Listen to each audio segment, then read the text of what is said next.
കണ്ണൂരിൽ കൈക്കൂലി വാങ്ങുന്നതിനിടെ തഹസിൽദാർ പിടിയിൽ. കണ്ണൂർ താലൂക്ക് തഹസിൽദാർ സുരേഷ് ചന്ദ്രബോസാണ് വിജിലൻസിന്റെ പിടിയിലായത്.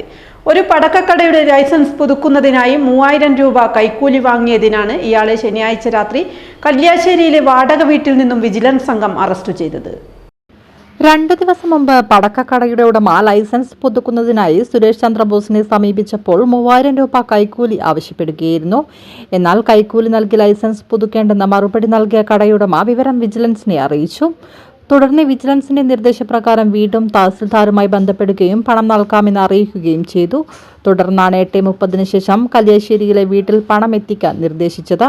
ഇതേ തുടർന്ന് കടയുടമ കല്യാശ്ശേരിയിലെ വീട്ടിലെത്തി വിജിലൻസ് നൽകിയ ഫിനോഫ്തലിൻ പുരട്ടിയ പണം കൈമാറിയത്. ഇതിനുശേഷം രാത്രി 9 മണിയോടെയാണ് വിജിലൻസ് സംഘം സുരേഷ് ചന്ദ്രബോസിനെ വീട്ടിലെത്തി കടയുടമ കൈമാറിയ പണം കണ്ടെത്തുകയും അറസ്റ്റ് രേഖപ്പെടുത്തുകയും ചെയ്തത്.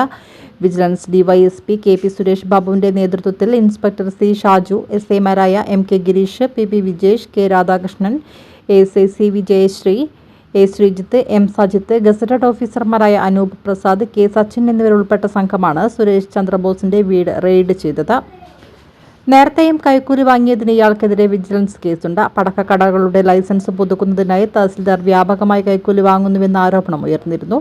ഇതേ തുടർന്ന് ചില ഉദ്യോഗസ്ഥർ വിജിലൻസ് നിരീക്ഷണത്തിലാണ്.